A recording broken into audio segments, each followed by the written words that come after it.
अग्रहरी, आप देख रहे हैं स्टार भारत। तो चलिए रुक करते हैं उत्तराखंड की खबरों की ओर। उत्तराखंड के जंगलों में आग लगने की घटनाएं थमने का नाम नहीं ले रही है। पौड़ी जिले के जंगल में लगी आग ने अब तक 150 से अधिक जंगल को अपनी चपेट में ले लिया है। ऐसे में आग बुझाने के लिए वायुसेना की मदद ली जा रही है, लेकिन चारों तरफ धुआं होने के कारण वायुसेना का ऑपरेशन दूसरे दिन शुरू नहीं हो सका।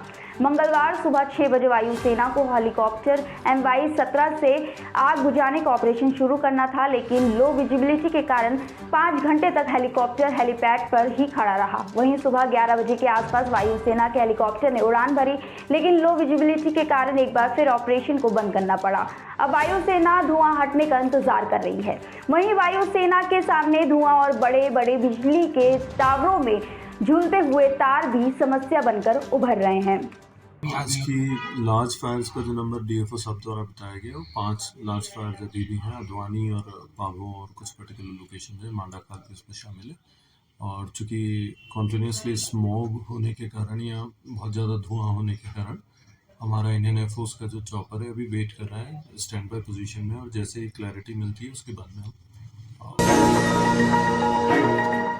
अगली खबर पौड़ी से है। सिद्धपीठ ज्वाल्पा देवी के पौराणिक स्वरूप को लेकर दो पक्षों में विवाद छिड़ गया है। एक पक्ष ने पौड़ी मुख्यालय पहुंचकर SSP से मुलाकात कर मंदिर के पौराणिक स्वरूप को परिवर्तित न किए जाने की मांग की है और कहा है कि अगर ज्वाल्पा धाम में नवनिर्माण किया जाता है तो उक्त कार्य को अग्रिम आदेशों तक रोक दिया जाएगा। ट्रस्ट के उपाध्यक्ष सुरेश चंद्र के साथ पहुंचे चंद्रभूषण ने बताया है कि न्यायालय से भी मंदिर के पुनः निर्माण न करने के स्पष्ट आदेश हुए हैं।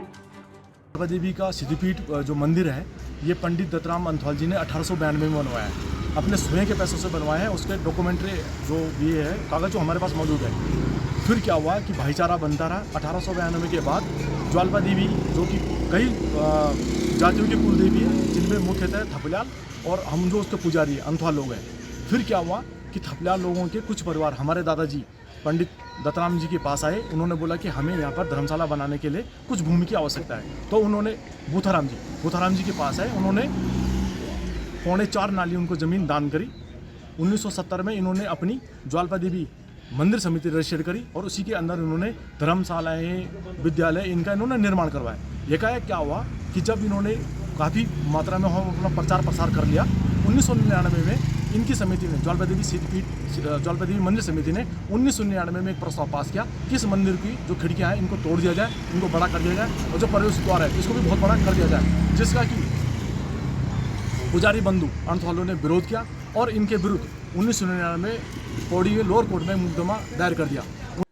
एक हमारे पास शिकायत प्राप्त हुई है, जिसमें एक शिकायतकर्ता के द्वारा ये आरोप लगाए गए हैं कि जो ज्वाल्पा देवी मंदिर हैं उनके विस्तार हेतु कोई व्यक्ति हैं जो कि कार्य करना चाह रहे हैं, जिसमें कोर्ट का एक ऑर्डर भी है, जिसमें रेस्ट्रेन ऑर्डर है कोर्ट का कि उसमें कोई कार्य नहीं कर सकते हैं। जिसके आधार पे हम लोगों ने एक जांच अभी हम लोग कर रहे हैं, जिसमें मौके पे हम लोग हमारे डिप्टी SP और तहसीलदार भी गए हैं और इसकी जांच हम लोग कर रहे हैं। तथ्यों के आधार पे फिर अग्रिम कार्रवाई जो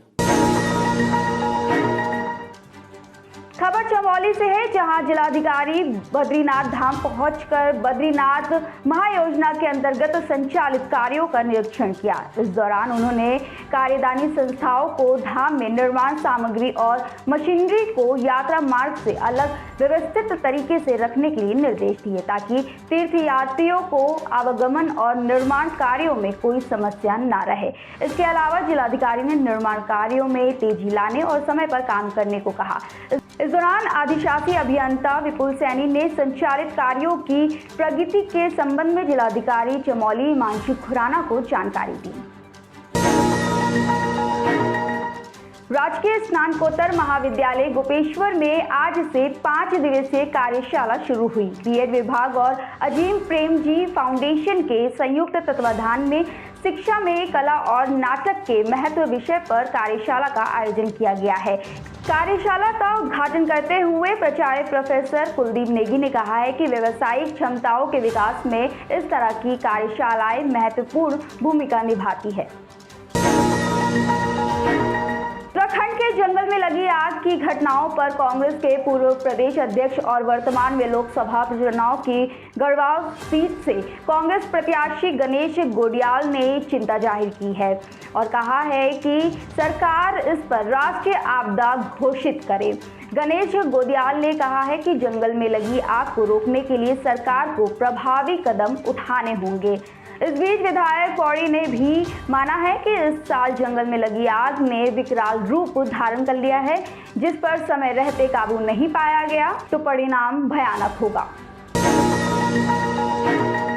आगे की ऐसी तमाम खबरों को देखने के लिए बने रहे स्टार भारत के साथ।